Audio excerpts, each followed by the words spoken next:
And we're live, and welcome back to another episode of the Saturday Sit Down, the first of 2025 and the seventh episode of season 2. I am one of your co-hosts, T. Harris at When the Needle Drops. And I'm QG, aka Nerdy Lil Bubba. And we are welcoming you. Well, first of all, let me welcome those who are longtime viewers, but also welcome back those who are their first. Welcome those who may be their first time viewing our show. So as always, like we always do, man, we like to remind folks of our mission, which is to share our love for music in a way that's accessible for everyone, from the novice to the knowledgeable. But in addition to that, we also like to say we never like to be loud and wrong. Can the church say amen? Amen. Amen. All right. So we're going to kick it off, man. We're going to go ahead and get into the show topic. So Q, tell the good people what they're tuning in to. All right. So today we're going to talk about movement music for the people. You know, there were songs that came out in various decades from the 60s, 70s, 80s, even in the 90s that basically sparked movements among people. Talked about conditions of each day, talked about improvements that we need to make, talk about just whatever was going on in the world during that time. So yes, today's topic is movement music. It is something that everybody can learn from and will enjoy.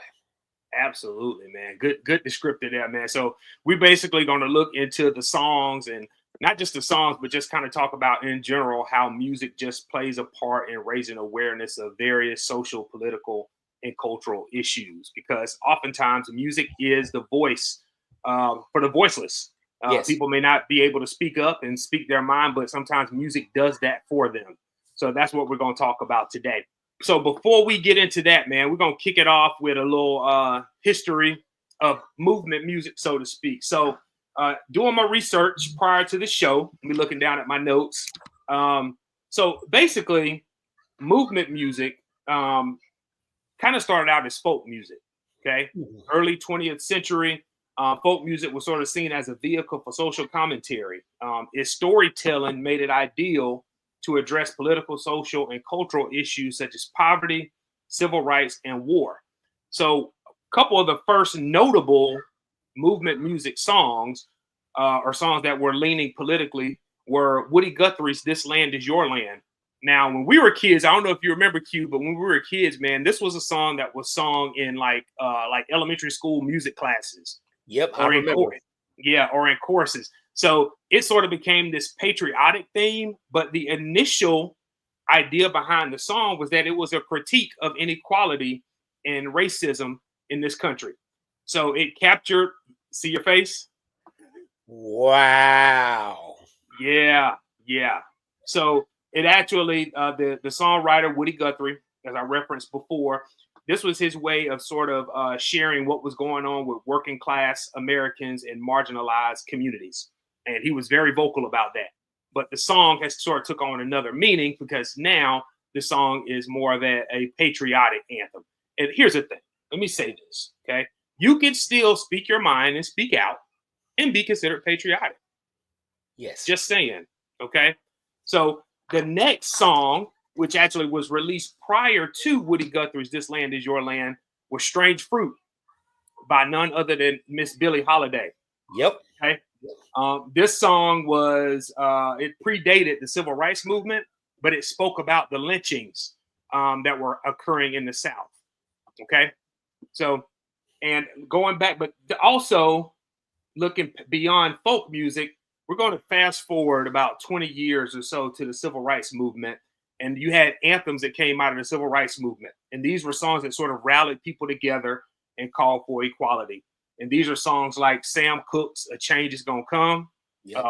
Blowing in the Wind and Times They Are Changing by Bob Dylan, How I Got Over by Mahalia Jackson, and the Negro National Anthem, We Shall Overcome. Yep. So beyond the civil rights movement, we also have music that was anti-war, that was a protest towards the Vietnam War, which we tackled in our last episode when we talked about the impact of what's going on. You had the punk rock movement in the 70s, and then 1973 going into the 2010s, You had hip hop and its social commentary, which you don't hear a whole lot of now. And in addition to that, you also had some international artists who crossed over into mainstream American music that spoke about the struggles, particularly in South Africa and Latin America. So Yep. that's my Professor Harris moment, just to provide you some background on what movement music is all about. Okay. And it's funny that you mentioned Strange Fruit, because Billie Holiday could not perform that song down south. Yep. She She was could she not. was she was threatened with arrest if she did perform that song. I believe she actually did perform it. I can't remember where. Mhm, But she actually did perform the song as her form of protest. mhm. Absolutely right. Absolutely right. Excellent point there, man. So we're gonna jump right into the Q&A portion of the show. So I'm gonna start off with the first question, Q, and I'm gonna let you address this one. First question is, why do you think music is a great way to bring attention to social, political, and cultural issues? Why do you think music is the perfect vehicle or medium for that? Because music has a way of speaking to your soul. Music has a way of expressing what's really on your mind that sometimes you can't just put into words. Sometimes you can't just write it down. You have to express it through song. And it's always been that way. It's always been that way. If you go back to the days of slavery, the songs that slaves were singing spoke to what was going on subtly, like wade in the water. Hmm. It basically was telling you what to do. Yep. And it was time to go. Hmm. So music just has a way of expressing what sometimes you cannot just articulate with words. I see that brother JR's Word and Soul just chimed in. He said music speaks when words can't, and that's exactly Hmm. right. Yep. Yep. One of my favorite quotes ever is, when words fail, music speaks. And this would be a perfect example of that. Appreciate Yep. that, JR. Yeah. So, I mean, I agree with everything you said there, man. Like, to me, like, music is the perfect medium to speak out on issues that folks are concerned about. One, because, like I said earlier, it's the voice for the voiceless. It speaks when words can't. It inspires people. It encourages people. It empowers people. It sort of puts in them a sense of urgency. It spurs Mhm. them to action. It Yep. also connects past, present, and future, because, like I said, I mentioned "We Shall Overcome." These songs are still sung in programs today. Okay, Yes. this is something that is multi generational. Okay, so it sort of provides you a sense of community and a sense of solidarity, but it also reaches a broader audience. Okay, we spoke a little bit about this when we talked about Marvin Gaye's "What's Going On" album. Despite what the Motown exec said, that this was going to be a career ender for Marvin, it became his most groundbreaking and probably for most music fans, and we're speaking popular music, his most well-known album, Yep. because it reached a broader audience. All right, my next question for you, man. Um, there was a time during hip hop's early years when music like we're discussing today was more common, like songs like "The Message" by Grandmaster Flash, The Furious Five, "Fight the Power" by Public Enemy. And nowadays, you don't even hear these songs ever. They're extremely rare. Why do you think that is? being Yes. put I'm being put on the spot. Yep. I'm trying to be careful with how I want to say this, but Yeah. long story short, I'm gonna say that it's money and it's label politics that got Hmm. in the way of these songs, uh, of more songs like what you just said coming out. Yeah. Um, there could be issues of, oh, we don't think this song is gonna be a hit. We don't Hmm. know if this song is going to, um, I don't know. Basically, yeah, will the song be a hit? But it's not really that. The question becomes, will it be a hit with certain audiences? Will certain audiences like what's being said? Hmm. Is what it comes down to. So I Yeah. would say money and politics is the reason why we don't have a lot of movement songs in hip hop anymore. And also, I think a lot of it has to do with the fact that hip hop is no longer being gate kept. Hmm. because back then when the message came out, hip hop was basically there were gatekeepers. Like not anybody was going to be able to go in the studio and put out a rap and or hip hop song and have it become a hit. No, Mm-hmm. there were Yeah. gatekeepers in place, and Yeah. now you simply do not have that. Yeah. Yeah. I think you summed it up perfectly in a way that probably the best way possible. Like it's funny we talk about the message, we talk about Public Enemy's Fight the Power, and then you had NWA, you had songs by Ice-T, you had songs by Ice Cube, you had the Native Tongues, you had X Clan, you had Africa Bambaataa. You had all these popular rap groups that sung about things that mattered or things that we saw that were happening in our community to bring it to the forefront. But then all of a sudden, there was a shift, like 92-ish, 93, where that music disappeared completely. And then it got replaced by quote unquote gangster rap. And then you had the whole ghetto fabulous movement. So by design, it was by design, because if you look at that early period of 89 to 92, there really was a movement afoot, because there was a lot more positive rap, so to speak, coming out on the airwaves more than anything else. I mean, granted, NWA was already out with quote unquote gangster rap, but by 92, they had pretty much disbanded. But again, politics got in the way and said, hey, this movement is nice and all, but we're trying to make money. We want to bring in a new audience. And so the only way that they were able to bring in this new audience was to come out with music that was more grimy, that was more urban, that was more edgy. Listen, the comments are on fire right now. So I'm going to share some of the comments and we can provide some commentary if necessary. Brother Kamani said, it sort of made a comeback during the 2020 protests, but a lot of them came off as money grabs. Only a few of them felt truly genuine. You're right. Lil Baby had his song, The Bigger Picture. There were some other songs that came out during that time. But like you said, it felt like people were just taking advantage of what was going on and didn't really care about it. It wasn't genuine. Long term. It wasn't genuine. All right.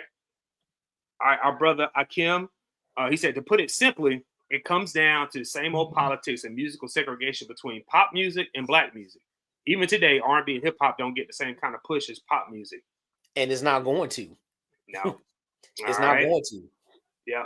And our frat brother Andre Davis said it's commercialization of the message. It's literally like taking it and like putting it in the spin cycle, squeezing it out, and then it doesn't look anything like it did in its original form. Yep, because when the message came out in 82 and did not have quote unquote major label push because it was on Sugar Hill. And so then when Public Enemy came out with their song, Fight the Power, I mean, yeah, it was on a major label, but there were things going on during that time, which we'll get into a little later, as to why the song got major push. Excellent. But at some point, like you said, the positive messages and or artists that were coming out got pushed to the wayside because a new message needed to be pushed in order to line pockets. Yeah. When those record labels realized that they could sell negativity and they could bank off of that, they took it and they ran with it. Oh, yes. Yeah. All right. So we're going to move on because we can this could be a whole separate show right here. And there's a whole lot I can say, but Yeah. So we're going to jump right into it, man. So today we're going to talk about we're going to do our top 5 songs that would be considered a soundtrack for the people, or AKA movement music. So our songs span different genres, different decades. And I'm going to go ahead and let QG kick it off with his first one. All right. You ready, my brother? I am ready. All right. So the first song up, and this is not necessarily any specific order. Yeah, let's say that. Yeah, it's not any specific order, just whatever came to the dome first. That's what I chose, and that's what I wrote down.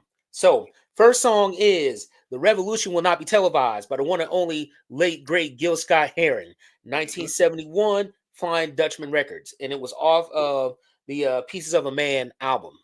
Now, I chose this song because, I mean, Gil Scott-Heron was a visionary. You got to understand that when this song came out in 1971, America was still reeling from the turbulent 60s. And the Vietnam War was still raging, right? So television became a widespread medium of what? Spreading the news.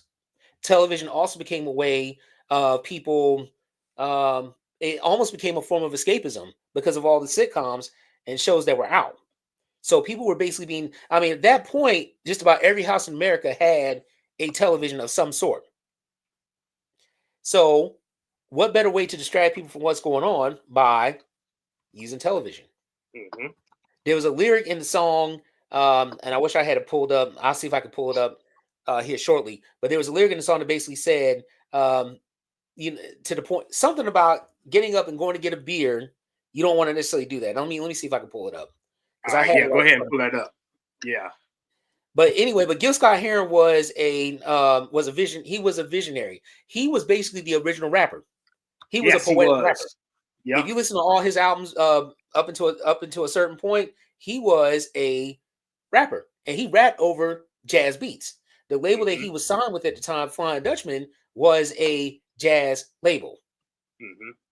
And so I referenced that lyric for you, man. So I got it pulled up for you now. So he says, "You will not be able to stay home, brother. You will not be able to plug in, turn on, and cop out. You will not be able to lose yourself on Skag and skip out for beer during commercials because the revolution will not be televised."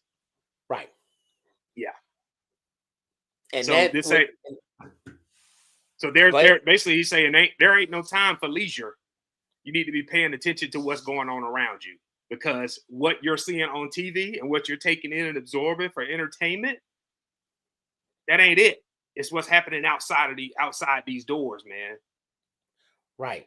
That's exactly right. And little did he know that 50-something years later, that same thing would apply, because people use television as a means of telling them how to think, telling them how to view the world.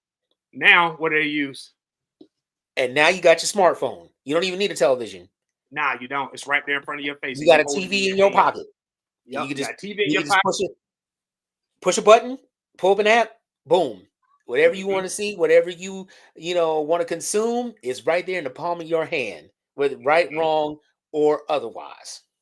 Absolutely. Man, you broke that thing down to a science, man. Yeah, this song, the first time I remember hearing this song was like, for some reason, it became popularized probably 2011, 2012-ish.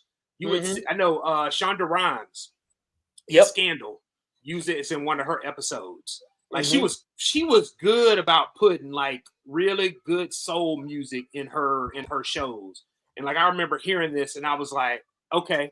I knew who Gil Scott-Heron was because I remember him doing some spoken word on some Talib Kweli stuff. Yep, then I did a deep dive and I was like, okay, yeah, you're right. Like you said, he was a rapper, he was a poet, but all his songs always dealt with like social issues, particularly talking about injustices that were occurring in the world at that time.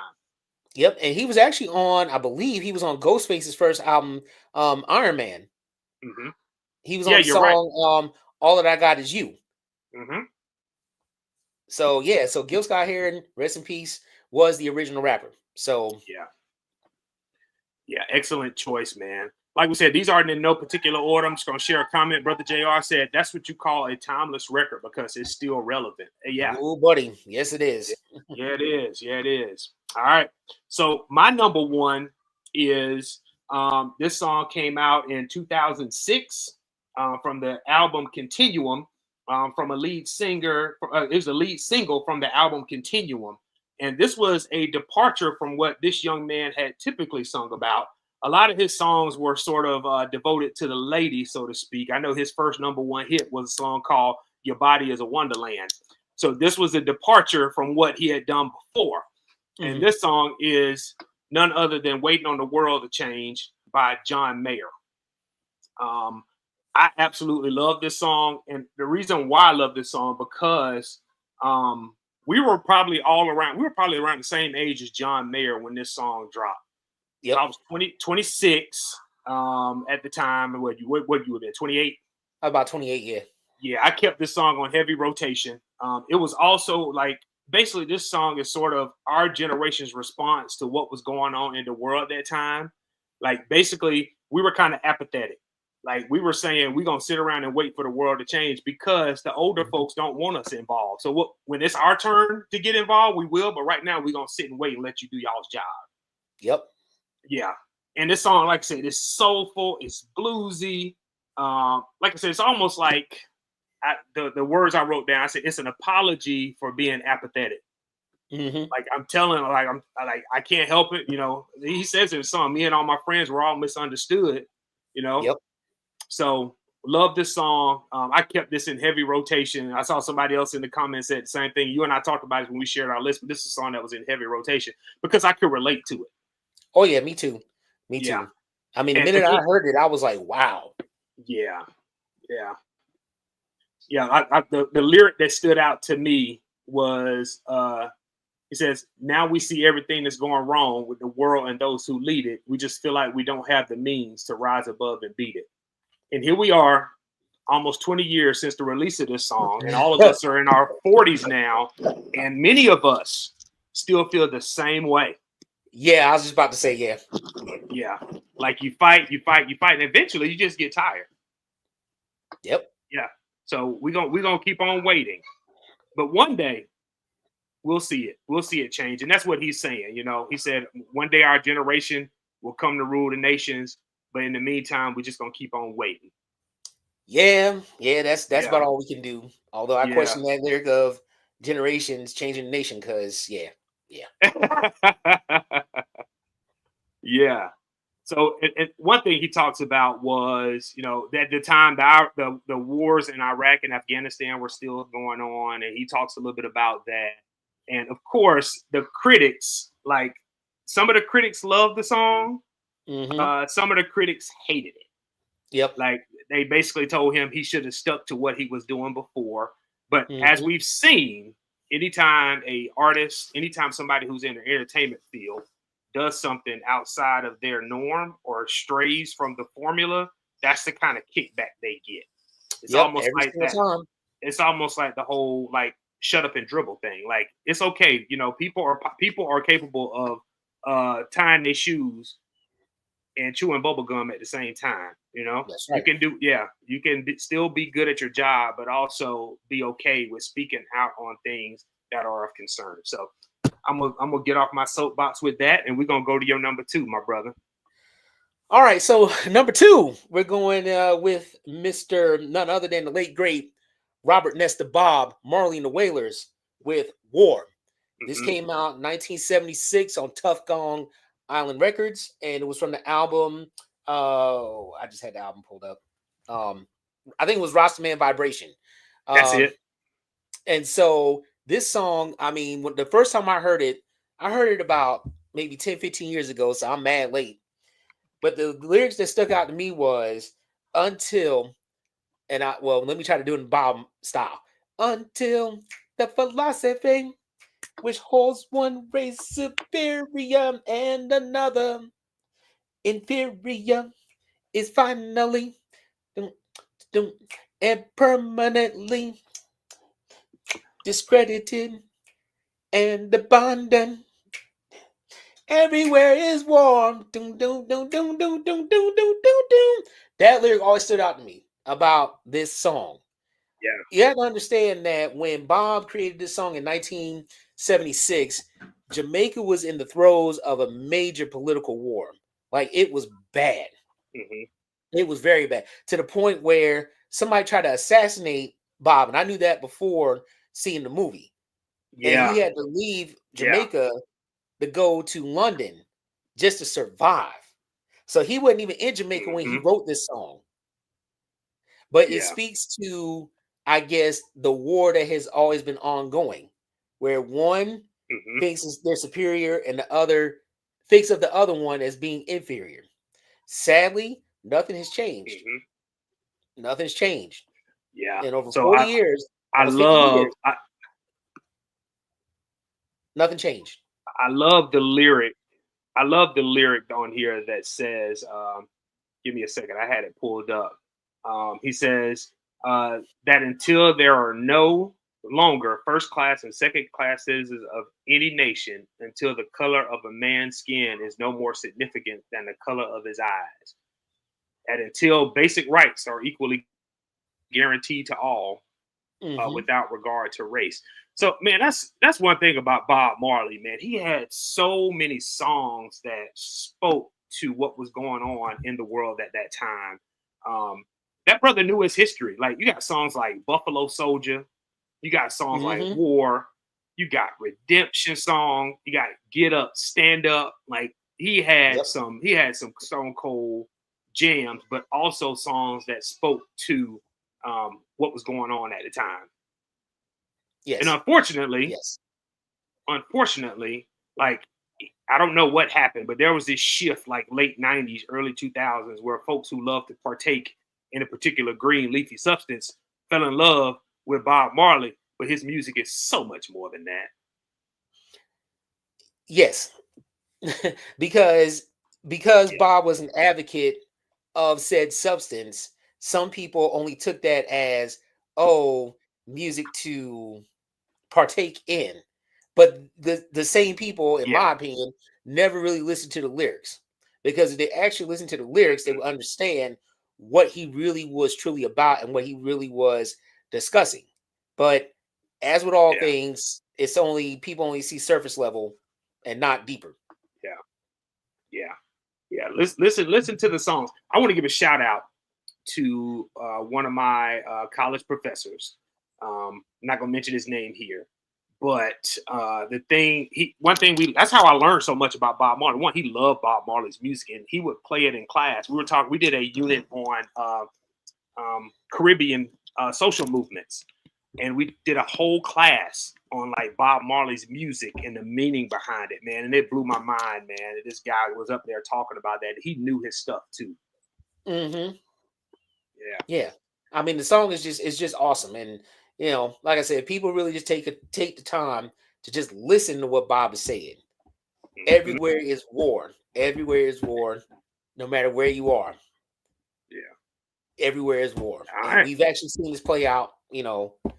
Here Mhm. recently. So when I say that, All right.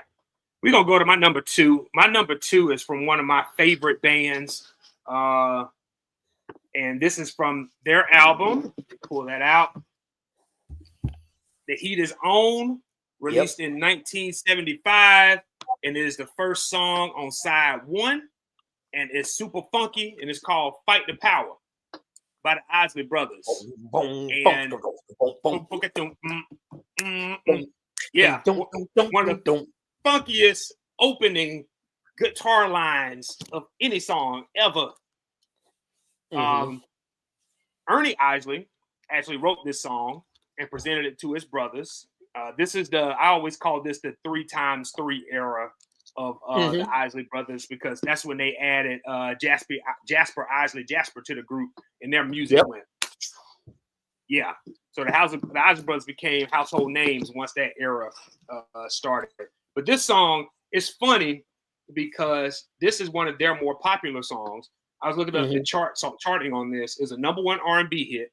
It was a number 4 pop hit, and it was a number 13 dance hit. So it was one of their few songs that actually charted on 3 different charts on Billboard. Wow.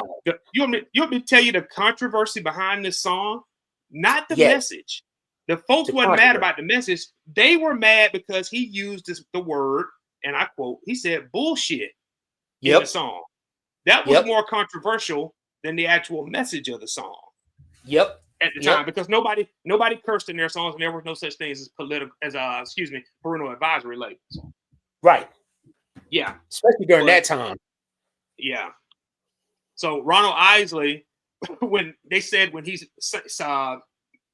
was recording this song in the studio and he used that word, he said BS. I already said it once.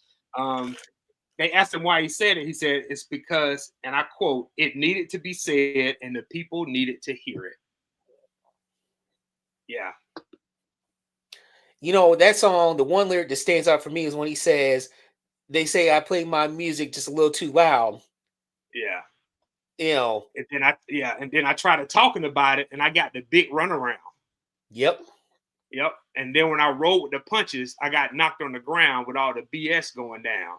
yep. Yep. Like this song, like I said, it's funky. It's one of them funky songs, but it also has a message behind it as well. But yeah, I mean, this song, like I said, when it comes on, you can't help but start bobbing your head. Mm-hmm. Yeah. Mm-hmm. And Yep. And I it's mean, that's also how they mixed it. yep, yep. But it was perfect. This is a great song. One of my favorite songs by the Isley Brothers from one of my favorite albums by the Isley Brothers. Oh yeah, that 3+3 album is dope. I mean it. Yeah. Or The Heat Is On, I should say. The Heat Heat Is is On. on. Yeah. That Yeah. album, yeah, I got it somewhere downstairs in the Yeah. basement, and I play that Yeah. every now and then. It's just Yeah. dope album from So, start to finish.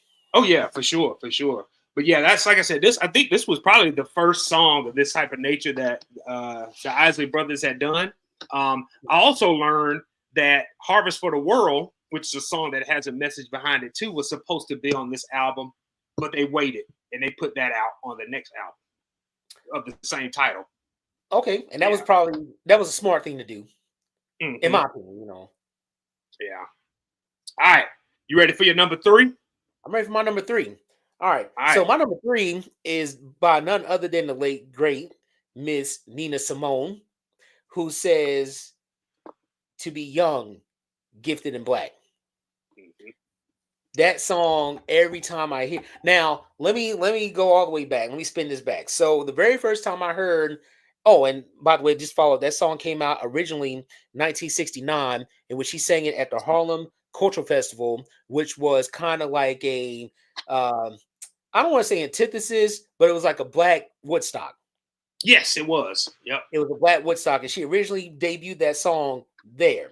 But it was actually came out on record in 1970, RCA Records, which was her label at the time, and it was featured in the film Summer Soul, which came out in 2021. I want to say Yep. Questlove might have did that song, might have did that movie, but He did. um, Yep. okay. And so the very first time I heard the song was Big Daddy Kane. Big Daddy Kane on his album Long Live the Kane had a song called Young, Gifted, and Black. Mm-hmm. Then I heard the Aretha Franklin version, Mm-hmm. which is also hard hitting to the soul. But Yeah. then I heard the Nina Simone version, Mm-hmm. and Nina, she could sing, and Nina just didn't care, No. what people thought about her. She came out with the song Mississippi Goddamn. I mean, Mm-hmm. you know, she was not afraid. And so No. the opening lyric just, I mean, if you don't just sit back and just kind of ponder your own life when you're young and black, when you hear this song, I mean, something's wrong with you. I mean, she comes out and Mm-hmm. says, she says, "To be young, gifted, and black. Black. Oh, what Yep. a lovely, precious dream. To be young, gifted, and black. Open your heart to what I mean." I mean, she was at that Yeah. piano. I mean, Yeah. but the song resonates with me because when I first heard it, even the Big Daddy Kane version and the Aretha Franklin version, I was young Mm-hmm. and black. I didn't necessarily consider myself gifted, although I tried to get into the gifted and talented program, but they wouldn't let me in. Yep. But yes, to be young, gifted, and black, that was a song of empowerment. That was a song to let you know that despite what the world may think of you, you are young, gifted, and black. Don't be afraid to shine your light. Don't be afraid to display your talent. You Mm-hmm. know, no matter what, you are young, gifted, and black. Yeah. Man, like you said, man, there's some really good editions of, like you said, really good covers of the song. Like I said, you heard the Big Daddy Kane version, you heard Aretha's version, but then Donny Hathaway has a version too where he just Yes, he absolutely does. does his thing on it too, man. I feel like I might have heard Donnie's version too. Yeah. I feel like I might have heard that somewhere, but I just remember the ones that stood out, for me was this version. So I had a hard time trying to figure out which one I wanted to highlight because there's so many good ones. But I was like the Nina version, yeah, that one hits me right in the stomach. So So I did well, Sesame Street. I didn't realize until a couple years ago she actually performed this on Sesame Street in the early years of Sesame Street. oh wow. Yeah, yeah. Well, I learned during the Luther Vandross documentary that Sesame Street's original intent was to target and help empower young Black and brown kids in the inner city. They talked about Oh, how the set of Sesame Street looked like Harlem, and when they that mentioned makes a that, lot I of was sense like, now. yeah, it makes sense now. Like some of the music and some of the guests they would have on. But yeah, Nina Simone actually performed this song. I remember she was sitting singing it with a little boy sitting next to her, a little boy and a little girl singing this song. Yeah, it's a song. It's Wow. definitely a song of empowerment and and, Okay. and Okay. uplifting the spirits of kids. Because she even mentions that in the song lyrics about young children. Hmm. Yeah. That is interesting. I mean, you know what? Did I see her a YouTube video? I may not have seen her do a YouTube video of the song, but the fact that you mentioned that Sesame Street was built to uplift, young minority kids Hmm. Hmm. um, in urban centers is very interesting and very telling because Yeah. there was a particular state that actually banned Sesame Street. That's crazy. That's crazy. Yeah, no, and it's Yeah. actually the real deal. There's a state Yeah. you can look it up that banned Sesame Street when it first came on the air, and so Hmm. now the reason that they banned it, was because of um, the mixing, the interaction Yeah. of different races. But now that you said that it was a more urban setting for minority kids, that yeah, okay, Hmm. all that Yeah. ties in. Yeah. Shout out to Jim Henson for being a visionary, man, and not being afraid to do something that was different. Okay. Okay. All right. We're giving you history lessons here on the Saturday That's sit right. down. That's right. That's right. I mean, Jr. gave us props last week, man. But we try to make sure we keep the people informed, man. We don't just get up here and just talk songs. We want to give you the background behind it too. All right. Yeah, for sure. I know my number three. This is what I said about this song to set it up. To me, if I were to do a playlist of songs that I consider to be perfect, this song would be probably one of the first I would pick.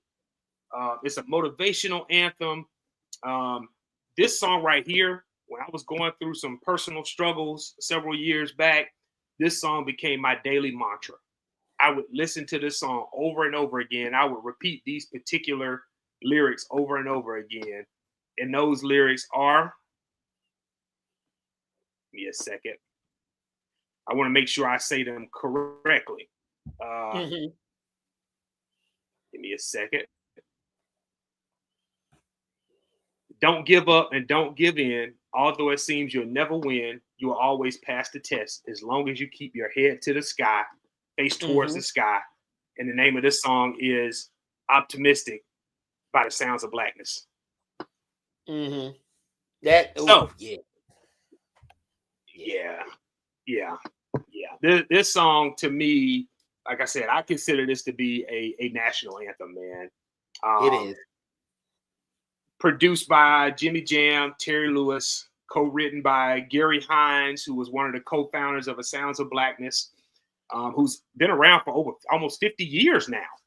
Oh wow. Yeah, so they said their goal with this song, and I quote, I'm gonna give you Gary Hines' quote in an article I read. He said he wanted Jimmy Jam, and Terry Lewis wanted to create something that's not a flash in the pan, but something that would be a classic that you hear 20 years from now. Job well done, sir. You did that and then some. Job well done. That song, yes. So Um, mm, yeah, yeah. Jimmy Jam and Terry Lewis don't miss. not at all. I want to highlight a comment. Miss Tamusha Scott said that song is sunshine and inspirational. Yes, it is. It Even way is. back when I first heard it, I was in middle school Mhm. when I heard this song. And yes, it was inspirational back then. Yeah, yeah, and still is, man. Just the lyrics, like it don't matter what you going through. If you listen to the song, I mean, golly. When Yep, in and I the like midst how of they like silently say, "Be optimistic." You know, yeah, yeah. Like long as you if keep your things head to the around sky. you, yeah, if things around you crumble, no, you don't have to stumble and fall. Keep on pushing and don't you look back. I know That's of right. storms and strife. I've been around them all my life. Just think ahead and you will be inspired to reach higher and higher. Come on, man. hmm It has, I mean, it has all the elements. It has the choir, the choral or choir. Dang, I can't talk today. Hmm. Elements in the background. Yep. Lead singer just telling you, as long as you keep your head to the sky. If you Yeah. only knew how many times that lyric stood out to me in my own life, dude. Hmm. Like I said, man, when I was struggling with some things, that was my daily. I would listen to that thing in the morning and at hmm night. I absolutely love this song, and it don't matter how many times I hear it, I feel the same way every time I hear it. It's just a song. It's special. Kamani described it special as well. He said this song is crystallized in love and encouragement. And Yes. something else, yep, and something else that Gary Hines said, songwriter, the co-writer of the song. A couple things he said. Um, he said when this song was written in 1991, there's a lot of negativity going on in the world. We're experiencing the same thing right now, 30 plus years later. Yep. But he also said that they wrote this song with the intention of it being a song that was universally uplifting and encouraging, no matter what the person's race, religion, or ethnicity was. So this song was meant for everybody. Yep. Yep. Yep. Yep. And Yep. it's a universal message. And again, it goes right back to what we said earlier. Music is a universal way of expressing what you're feeling. Hmm. Hmm. Yep. Yep. Totally agree with you there. But like I said, man, this song is an absolute classic. It never gets old. It's just a song that like just speaks to your being, It is everything. timeless. Yeah. Shit, I All might right. spin it after you off the show. Yeah, man. Great song. All right. What you got, man? Number 4. We are at number 4. Number 4 is a song that came out 1989 on Motown Records from the Do the Right Thing soundtrack, Fight the Power by Public Enemy. Oh, 1989, No, another summer. So the fucking drummer.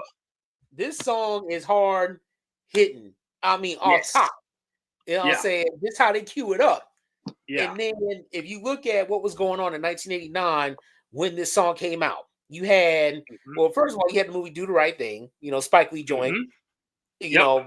great piece of black cinema, and Yep. it had a message behind it because all Spike's movies have a message behind it. But in Should 89, have won you had best. a lot of things. Should have won best picture. I was gonna say Yeah, that it movie should have should have won won Best best Picture, picture at the Oscars that year. well, but I let's know. just say politics. Um, Yep. but when this song came out, there was a lot of things going on in 1989. Hmm. There was issues. People were being attacked in certain places in New York, like Bensonhurst. I think the Bensonhurst Hmm. attack happened right at that point, and I want to say Howard Beach. Um, Hmm. you just had a lot of things going on in the urban areas. Crack, was tearing Yep. down the hood at that point and spreading rapidly Hmm. Hmm. nationwide because it wasn't but a few years later that it came to the country. Yeah. 'Cause I seen it firsthand. Um, Hmm. so they were basically saying Public Enemy was bringing that political spirit, that spirit of, hey, time to wake up, Hmm. fight the power. One Yep. of the lyrics that stood out to me. Well, there's a few lyrics that stood out in this particular song, but one of the lyrics that stood out to me was, "Cause I'm black and I'm proud, I'm ready, cause I'm hyped, cause I'm amped. Most of my heroes don't appear on those stamps." So that basically was saying that the people that were quote unquote being paraded as, how can I put this? The people that were being paraded in front of the world were not necessarily the people that were for black liberation. In some cases, true, some cases not true. That is Hmm. debatable. But that was a powerful lyric that Chuck D said, most of my heroes on the Pyramidal Stamp. He also came out and said, there was another lyric shortly before that one where he said, Elvis was a hero the most, but he never meant me. Elvis was a hero the most, but he never meant to me a straight up racist sucker and plain, simple and plain. And then here comes Flame. What he said about John Wayne. I didn't know him and John Wayne. Me either. I didn't know any of this when this song first came on. It wasn't until years later that I read the stories, I heard the stories. Although some people dispute the part about Elvis being racist, because he did hang out with Red Fox. He did work with black artists in Memphis and outside of Memphis. Still, there was a statement that he made about a black man shining his shoes. John Wayne, I don't even have to get in that topic because there's a whole lot of material. Yeah, it is. But it was just crazy how this song, just that section of lyrics alone, set the song off. Yeah. Public Enemy. Go ahead. Public Enemy they're a case study because they should have been around a lot longer than they were. Like their popularity was from like 87 to like 92. Yep. And then, like I said, what happened 92? What did they start promoting? Gangster rap. Yep. And then they disappeared and didn't come back again until 1998 when Spike brought them on to do the He Got Game soundtrack. Yep. Yeah. And I feel like they were trying to push Public Enemy into doing that more, grimy rap that came out, 92, 93 time frame. And I know Chuck D and Flay wasn't with it. Nah, they wasn't. They weren't with it. Yeah, shout out to them guys for standing on principle and wanted to do the music that they were supposed to do. Like, not just fight the power, but fight the power. Welcome to the Terror Dome. Black Steel in the Hour of Chaos. 911 is a joke. Like all these hard-hitting social songs. Like we laugh at that song. What's another one? I think it's on Can't Do Nothing for You, Man. Like all these songs were like Can't do nothing for you, man. But that song actually had a meaning behind it. Like those songs actually had meaning. Yep. Yeah, man. Like I said, and shout out to the Shockley brothers, man, the Bomb Squad, because after they stopped work, after Public Enemy sort of went away, they went off and did their own thing. And they gave us BBD, some of the hit records off the BBD album, and they produced for Ice Cube. They gave his first 3. So basically, Ice Cube's first 3 albums ain't nothing but a West Coast Public Enemy. Yeah. Him and the Lynch Mob. Yeah, that's all it is. Oh, yeah. But, I was just about to say that this actually was a part of that what I call the Afrocentric movement in hip hop. Because it really started, in my opinion, in 88. Yeah. But this was definitely the spark where it really kind of took off and everybody was embracing it. Yeah. I mean, could you imagine what would have happened if more and more artists had just embraced it and told the record labels, no, this is ours. We're going to continue to do this. So that was the era, because I had one. The medallions, the red, black, and green, the African medallions. You got one, don't you? There it is. Yeah, red, that's the black, and green. Yep. That was the era of the red, black, and green. Yeah, the red is for the blood, the green is for the land, and the black is for the people. Yep. And this medallion right here, I mean, I would have coveted it, had I had a medallion like this. Mine was kind of was metal, but yeah. This movement right here, there was not a black person alive not walking around one of these during that 1990 to 92 time period. I mean, you couldn't tell me nothing. And then my joint had the Queen Nefertiti in the middle. Yeah. Yeah. So those, and I remember, like we talk about Tribe Called Quest. Their colors for their logo are red, black, and green. Yep, sure is. Queen Latifah's first album was like that medallion with her name across the front of it. And that's when she was dressed in the traditional African garb too. X-Clan had the symbols everywhere, embedded into their artistry. So yeah, Yeah. imagine what could have been. I'm telling you, man. All right. My number 4. This is probably one of my favorite collectives of voices on any song. And this song was written and produced by a young man who was unknown at the time. His name is Michael Eugene Archer. But we later the next year we got to know him as D'Angelo. And this song is "You Will Know" by Black Men United. Yeah. Do you remember when they performed this on the American Music Awards that year? I do. Man, listen. It had all the heavy hitters on one stage. I mean, Tevin Campbell, Gerald Levert, the Wiggins brothers from Tony, Aaron McKnight. Hall, Brian McKnight, Joe, a young Usher. Yep. D'Angelo was on the piano.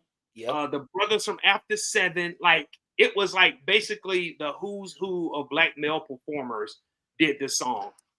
Yes, and there was even one that we shall not name. Yeah, we ain't gonna name him, but he was there too. He was there too. But I love this song. I've always loved this song, man. It's a positive anthem of encouragement for young black men. It's a coming of age song. And basically, like, it tells you, your dreams ain't easy. Just stick by your plans. Go from boys to men. It's gonna get hard. Just act like you know. Stand up strong, and don't you fall, and you will know. Yep. Yeah. You will know. Like, now that I think about it, like, if I can only imagine what it was like to be in that room. Right. Like, I'm pretty sure when the song came on, the energy probably shifted. Yes. In that room. Because even watching it now on YouTube, I can feel, the energy shift with all that black power, on stage. Yes.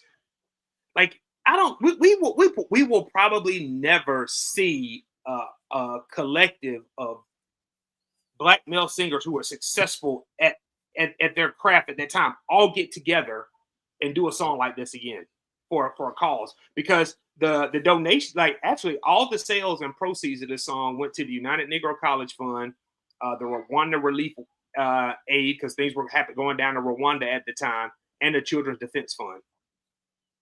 Yeah. Yep. I mean, Yeah. So someone said Temujin asked did this song come out after Freedom? It actually came out before Freedom. Yep.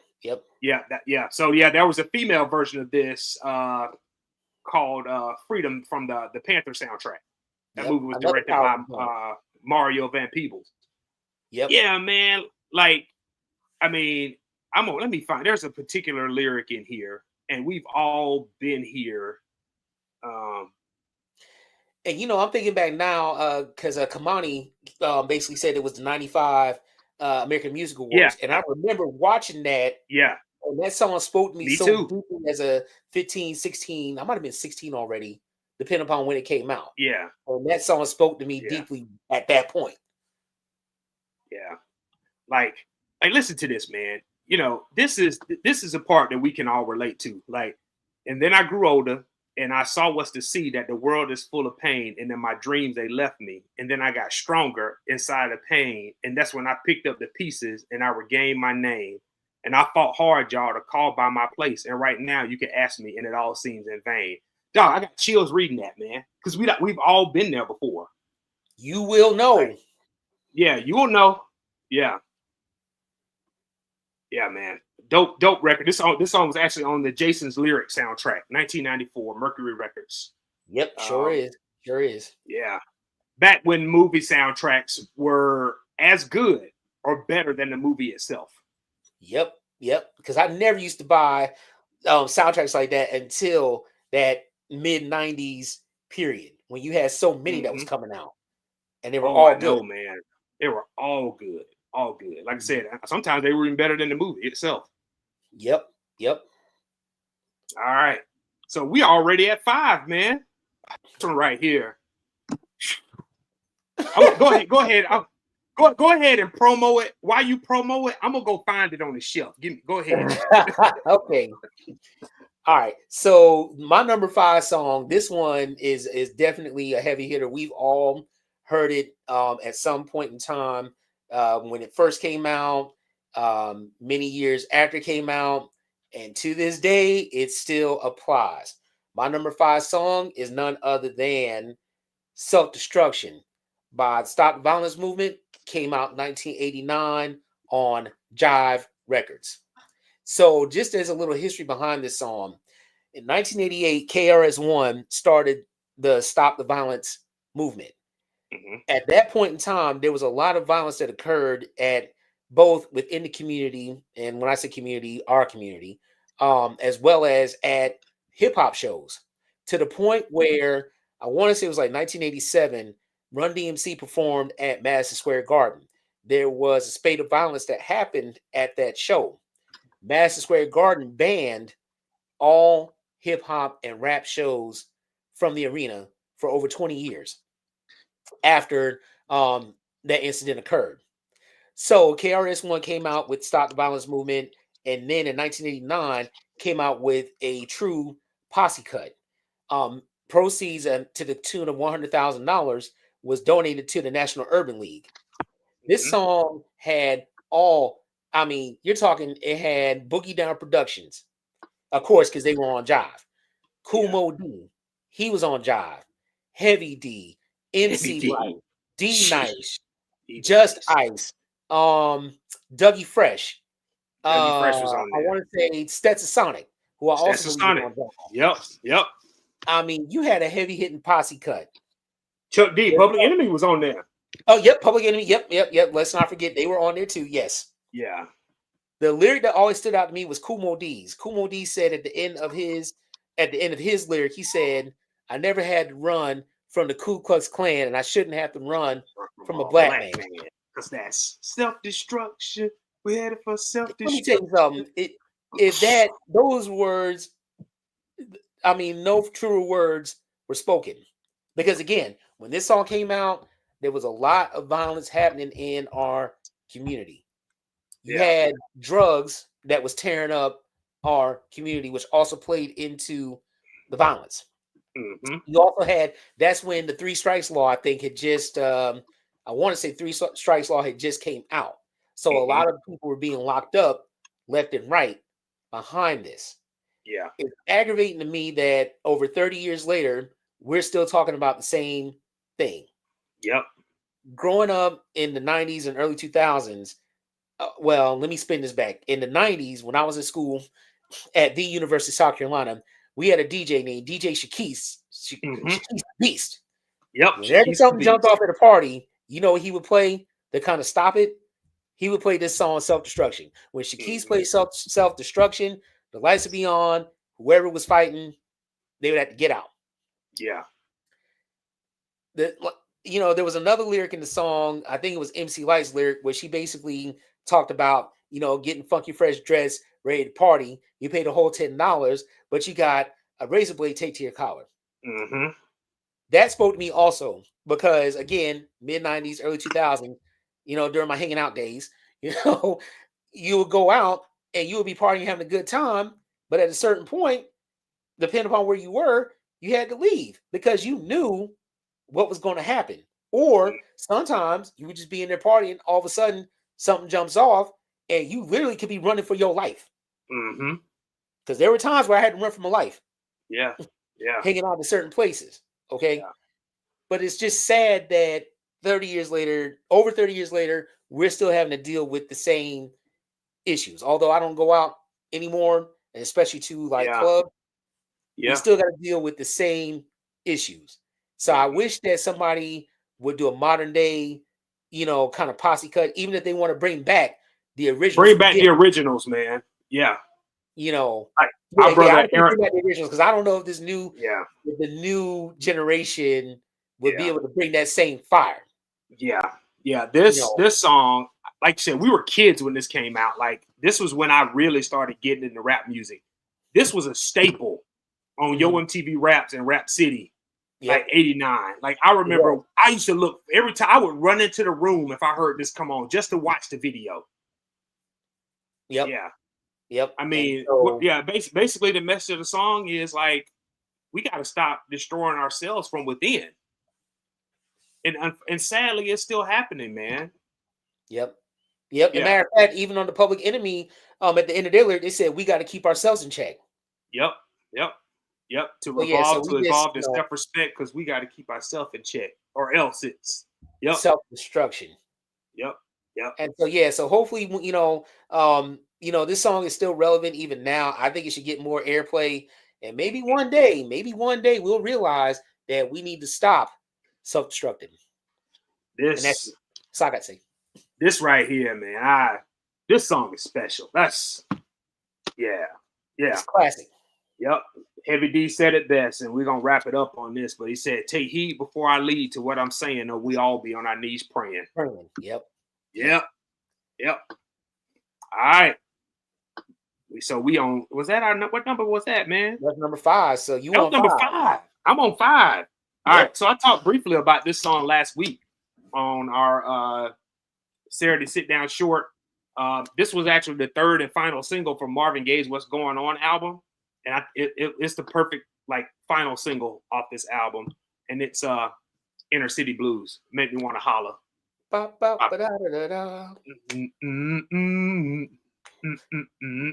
then Marvin sings at that high register. Yeah, I love this song, man. Like, made me want to holler, throw up my hands. This ain't living, y'all. This ain't living. Like, No, it's not. Marvin talks about, basically what life is like in the Black community at that time, bleak economic situations, inner city America, and just basically how it affects people. And he talked about like we basically paying money to send people to outer space, but we not spending that money on the poor. He talked about inflation, which we're suffering from right now, and sending poor people to war because this was in, like you said, this was right when Vietnam. This was when Vietnam was still raging, and he speaks on crime, the crime rate in the community as well. Yeah. So, yeah, you can't go wrong with any song off the "What's Going On" album. In fact, I would say, and we said this last week, and Triborough Gigolo, thank you for tuning in, man. He said that whole Marvin album, "What's Going On," still resonates now. Like, oh yes, so yeah, visionary. that's what I'll just call it as that, man. That brother was a visionary, and these songs, "What's Going On" came out in 1971, and here we are in 2025, still talking about the same exact things, like things I mentioned here, like the government spending money on resources that are really not that important, but you got people living in the streets and people suffering, and then you got inflation out the wazoo, and then yeah. So let me stop before our show gets shadow banned. like I said, I've been looking in the mirror lately and asking what's going on. Yeah, man. Yeah, man. So what's funny is Ralph Tresvant did he did the song "Sensitivity." Yep. So, and I remember when I bought the single, there was I think it's on the B side. He did a remix, I guess, of "Sensitivity," and in the opening beat, you know what he used as the opening beat? He used the opening track of "What's Going On." That doom, doom, and then it mixed into the beat for "Sensitivity." Yeah. JR said Marvin took the mainstream in the world on a ride through the hood in 1978 Pontiac Firebird Trans Am with Inner City Blues. Yes, he did. It's like he was literally driving down the street and pointing to the person in the passenger side and telling them, "Look at this. This is what's happening." Yeah. Well, I don't know about a 71 Pontiac Firebird. I would say Marvin was probably pushing a deuce and a quarter. You know what I'm saying? Yeah. And he had some reporter from Time Magazine and was probably like, or what was the other magazine? Life, Life. magazine. Yeah, and Life was big back then. Like, see that? This is what we do. This is what we got to go through. Yeah. So I'm gonna give him a deuce and a quarter. And for those of you who don't know what that is a Buick Electra 225.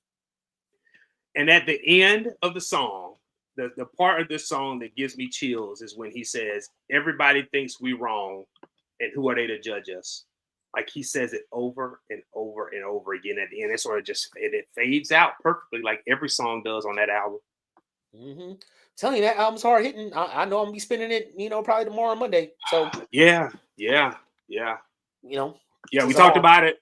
Yeah, like if y'all haven't checked it out yet, there prior to this episode, last week we did a Saturday sit down short 30-minute episode. We talked about the impact of this album. Check it out if you haven't had opportunity to. But we did a deep dive into this album and its importance and why it's important, not just back when it was released, but today as well.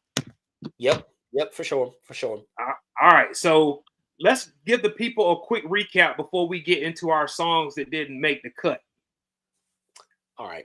So, you want me to go first, or? Yeah. Go first, man. Drop your 1 through 5. My 5 songs were "The Revolution Will Not Be Televised" by Gil Scott-Heron, "War" by Bob Marley and the Wailers, "Young, Gifted, and Black" by Nina Simone, "Fight the Power" by Public Enemy, and "Self-Destruction" by Stop the Violence Movement.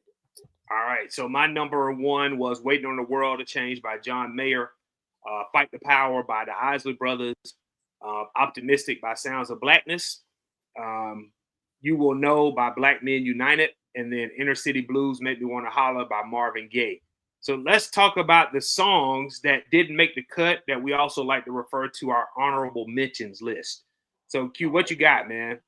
So now the first song, this one I wanted to put on the original 5 list.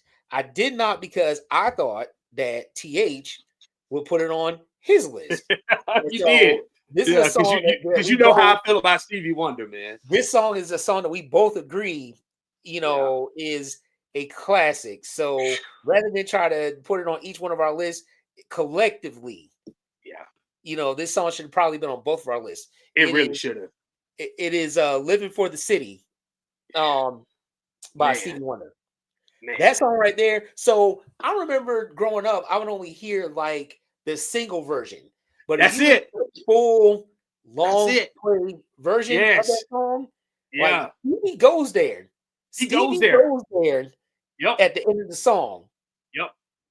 Where young man was walking down the street. Another dude comes up, was like, "Hey man, can you hold this for me?" And he was like, "Well, sure." And next thing you know, cops rolled up, caught him with whatever. Yep. He gone. Living for the city. Living just enough for the city. Yep. Young man that was naive Southern boy from Mississippi came to the city and got caught up. A child was born in Hard Time, Mississippi. He escaped, but he escaped into a life of hell. Basically, it wasn't no better than what he left. Nope. Yeah. Not at all. Other alternate songs, I got so many, so I'm gonna try to pick the ones that really stand out. Gil Scott-Heron did a song called "Johannesburg." Yes, What's sir. the word? Johannesburg, where it was a protest against apartheid. And leading off and following into that, there was a song in the 80s called "Sun City," that was done by Artists United Against Apartheid. Crazy how you had who was in the video that stood out that was crazy to me? Bruce Springsteen was singing alongside David Ruffin and Eddie Kendricks. Yes. I mean, come on now. You can't get any more crazier than that. Yeah. We're on the Same Game by the West Coast All Stars, which is the West Coast answer to Self-Destruction. Again, we're still talking about the same things 30 something years later. Roy Ayers and Ubiquity had a song called "Red, Black, and Green." Boom, boom, boom, boom. X-Clan sampled that song too. And it was just no lyrics. It was just a straight instrumental song. Another one that stands out is "Let's Clean Up the Ghetto" by the Philadelphia International All Stars.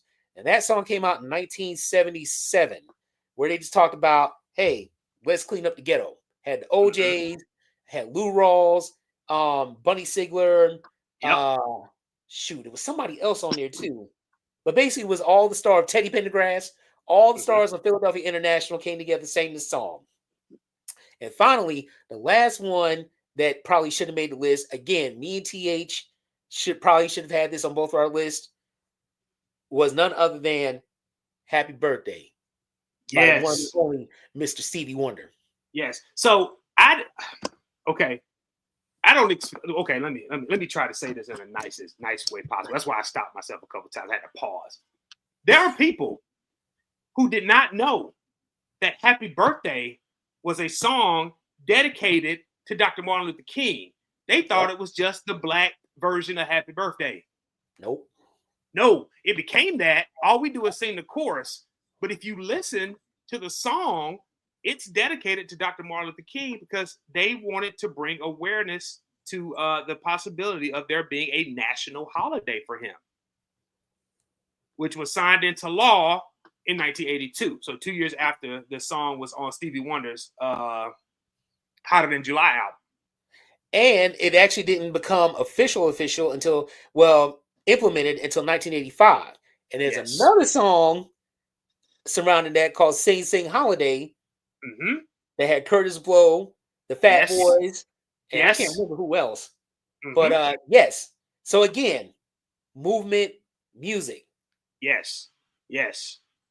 Stevie basically told the world, hey, we want to highlight the accomplishments of our late frat brother, the one and only Dr. Martin Luther King Jr. He deserves a day just like everybody else. Movement music. So, all right, that all your songs that missed the cut? Yeah, that's all the ones. I got more, but I'm gonna cut it off right there. So my songs that missed the cut, "They Don't Care About Us" by Michael Jackson. That was close to making the top 5, but that song hits hard. Like this was the point in Michael Jackson's career where, to frankly put it, he didn't give a damn. He was gonna sing about what was on his mind and what was bothering him. And he felt like people didn't care about minorities. And he even said it in the song, if Martin Luther was living, he wouldn't let what was going on be happening right now. Absolutely not. Yeah. So he spoke about that in that song. The video, it's hard. I mean, the beat is hard hitting. The video's dope. Like, "Move On Up" by Curtis Mayfield.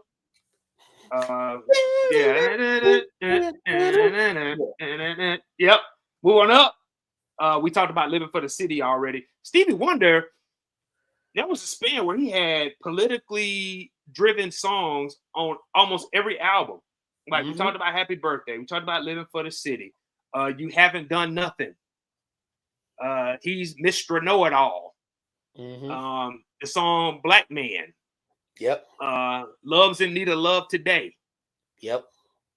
So yeah, Stevie was not afraid to speak out on issues that matter. This song surprised you because you didn't know this was actually a like sort of a movement music song, and that was "Mighty Mighty" by Earth, Wind and Fire. Yeah, I was thrown off by that one. Yeah, did you go back and listen to the lyrics? Hear the lyrics? Not yet. But that's a part of my weekend listening. Yep. "Everyday People" by Sly and the Family Stone. "Freedom" by Beyonce featuring Kendrick Lamar. "Umi Says" by Mos Def. "Murder to Excellence" by Jay-Z and Kanye West. This was shortly after some of the riots that had took place after the Trayvon Martin situation and Michael Brown situation in Missouri. So that sort of brought attention to that. And "All Right" by Kendrick Lamar. And "We Gonna Be All Right." Yep. Kendrick Lamar's "All Right." And then lastly, we talked about 2020, "The Bigger Picture" by Lil Baby. Oh, and a couple, let me see. Oh, I mentioned earlier, we were talking about Bob Marley. Can't forget about "Redemption Song." Yes. Yeah, can't forget about "Redemption Song." All right, so those are our honorable mentions. As always, these songs are available on the playlist. If you go to our Instagram page at The Saturday Sit Down, there are 2 links, one for Apple Music and one for Spotify, and you can listen to all these songs, put them on shuffle, put your AirPods in, your over the ear headphones on, and vibe out to them. All right, QG, what's your motivational minute for this month? Whew, okay. I had to think long and hard about this one, but Yeah. Today's motivational minute is addition by subtraction. Addition by subtraction. So have you ever had a time where you were praying for discernment? You were praying for, the Lord to remove the people in your life that don't necessarily need to be there because they mean you no good. Addition by subtraction. By removing those people out of your space, out of your face, out of your life, you're adding in the chance to meet people who will be there for you. Meet people who will be there to uplift you. Meet people who will help take you to the highest levels and not bring you down. So sometimes it is not a bad thing, or most times it's not a bad thing to have addition by subtraction. And that is Motivational Minute by QG. And by the way, since they're shutting down TikTok, and that's where I was trying to do these motivational minutes, I gotta find another place to go. You and I, we're gonna talk about this off air. Yeah. There's a site that I think we need to check out. Yes. Yeah, we'll talk more about it. All right. So I put in the comments there, pass the collection plate, brother. Pass the collection plate. Y'all pass the collection plate. Hit up QG in his direct messages on Instagram at Nerdy Little Bubba. He'll send you his Cash App. Y'all get that brother some money because listen. But yeah, you're right, man. Like sometimes you gotta remove people from your life to make room for what God has coming for you. That's right. And that ain't necessarily a bad thing. Like the older I've gotten, the more I realize some people are in your life for a reason. Some people are in your life for a season. That's it. You got to figure out where they fall at in those two categories, man. That's right, and categorize them as such. Yep. All right, thank you for that, man. That was good, man. And it don't even have to be a person. It don't even have to be a person. It could be it could be a job. It could be, something that's holding you down financially. It could be a distraction. It could be like social media. It could be a distraction that is subtracting you from being able to add goodness in your life. It could be anything that is holding you back. There you go. All right. So I'm going to the next thing we're going to talk about.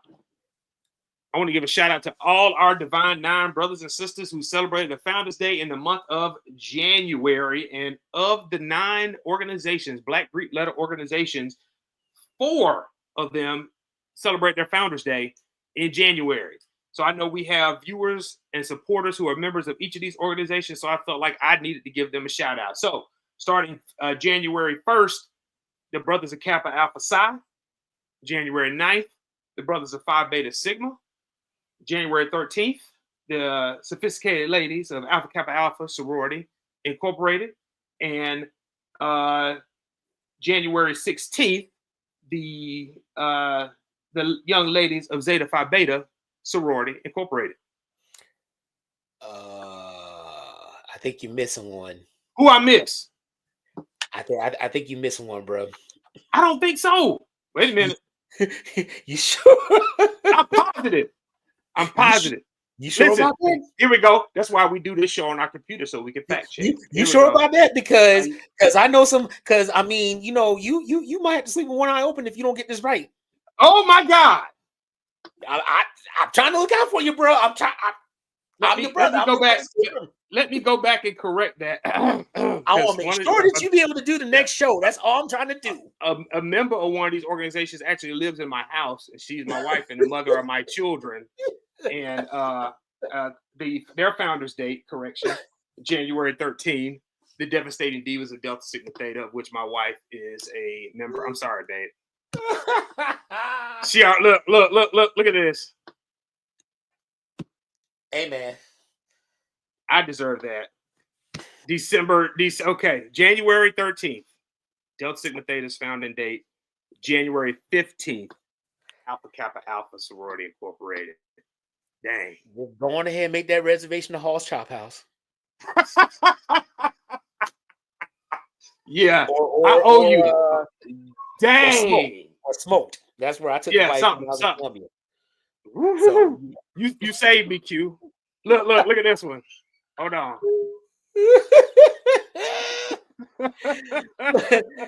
But everything aside, we all may have jokes, at least amongst the fraternities. We all may joke and joan on each other. But at the end of the day, we are all a collective and we're all stronger together. So shout out to the brothers of Kappa Alpha Psi, Phi Beta Sigma. Shout out to the ladies of Delta Sigma Theta and Alpha Kappa Alpha, of which I have three of my cousins actually, and my goddaughter, and of course her mother are members. And and also to the lovely ladies of Zeta Phi Beta. We have Zeta that supports us on a continuous basis. Absolutely. Yeah. So, shout out to Tabata Taylor. You know what I'm saying? Shout out to her, the Her Diva, and quite a few others. Because again, we are stronger together. And in these days and times, we have no choice but to be stronger together, because there should be no weak links. Yeah, you're right, man. Like the song said, one of the songs that was in your honorable mentions list, we all in the same game.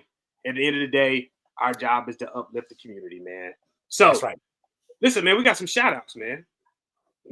So this is from our brother Akim. He said, Miss Harris, if you see this message, thanks for giving your husband over to the vinyl community. A real music historian, we couldn't do it out. Man, I appreciate that. And then our brother JR says, that's so real. I keep telling T, him and QG are needed out here in this music world. Thank you, man. And we appreciate you, JR World of Soul. You are needed as well, because man, because the R&B representatives bring a different aspect, but they're almost the same aspect to the music, right, that everybody needs to know. So shout out to you, brother. Yeah. So to take my foot out my mouth, I'm gonna go back and repeat these founding days. I should have just did like they do in church and said, all the January babies, please stand up. That's what I should have did. All right. January 5th, Kappa Alpha Psi fraternity. January 9th, Phi Beta Sigma fraternity. January 13th, Delta Sigma Theta sorority. January 15th, Alpha Kappa Alpha sorority, and January 16th, Zeta Phi Beta sorority. All right. I went back and corrected myself, and I'm going to find a way to edit out my mistakes. All right. All right. So, Q, man, tell us about the next episode, man. What we going to be doing on episode number 8 of season 2 in the month of January? I believe that's going to be our love song episode. It is. Our slow jams, yeah. Yeah. So next time we sit down for the month of February, we're gonna get into the slow jams, part 2. Yeah. We did part 1 last year, so we're gonna do part 2 to try to get your playlist right for that Valentine's Day celebration. Yeah. Although you should love each other every day, we know that this particular day stands out, more than others. So we're gonna help you get your playlist right for that. Yes. Yeah. And also, we'll have a Saturday sit down short that will debut prior to the Slow Jams Part 2 live episode. And we'll keep you guys posted on what that date is. So again, if you missed the first one, or you missed the initial announcement, Saturday sit down shorts, it serves as a preview and kind of gives you some insight into what we're going to talk about in the larger episode. So we'll tell you what it's going to be. We have an idea. We talked about it when we came up with our episodes for 2025, but we'll be letting y'all know that soon. But it'll definitely be another good one. And I also want to say this: tell a friend to check out our podcast, Saturday Sit Down. Like, share, subscribe, follow here on YouTube at the Saturday Sit Down. We now have a new Instagram page at the Saturday Sit Down. Tell your folks to check us out, whether they watch us live or they want to go back and watch the episodes on YouTube later. It's there for your consumption. So check us out. Like, spread the word. Help us continue to grow this platform. This is something that Q and I are both very passionate about, something that we love. We love talking with y'all about music. So before we go, I want to make a minor update and or change. We discussed the song Strange Fruit by Billie Holiday. The song was also banned in Boston, Massachusetts. Believe it or not, Boston, Massachusetts told her, do not sing that song or you will be arrested. Shocking. Yeah. Shout out to brother JB for giving me the update and or correction. Yeah, appreciate that, JB. But again, like we said, like, share, subscribe, follow. Check us out on YouTube and on Instagram. We'll be posting our flyers for the upcoming Saturday Sit Down short, as well as February's episode, which will be Slow Jams Part 2. We're going to be providing you with, as Tommy from Martin says, the GTD playlist. That's right. Get ready. Get ready. Get ready. Have your Spotify, Apple Music ready because, yeah, we coming with the heat. We're coming with the heat, man. If you missed last year's episode, we were still doing them on IG Live. And it was hard to just list 5. So we'll see what we can do, man. But we're going to do our best to provide you all with a soundtrack for your lovers weekend. For sure. For sure. For sure. All right. So in closing, my brother, you got anything you want to say before we leave? So I just want to take a little time for everybody to remember that this weekend we are celebrating the life legacy of Dr. Martin Luther King Jr. May his words resonate, words and deeds resonate with you. Don't necessarily listen to what's being cherry picked. Read up on it for yourself and just celebrate and reminisce or remember in your own way. And be safe. And if you're in a state where it's going to be super duper cold this weekend, bundle up. Yeah. Listen, man, South Carolina about to turn to Antarctica over the course of the next 2 or 3 days, man. It's about to get cold down here. Yeah. Well, yeah. If it's going to be cold down there, you don't want to deal with what's going to be coming our way overnight. Because they're talking temperatures on Monday, Tuesday, Wednesday will start off in single digits. Which they're predicting is going to be below 0. So they're predicting starting tomorrow evening. They said we're going to have 90 straight hours of below freezing temperatures in South Carolina. And that's cold down here, man. Yes, sir. It is. All right.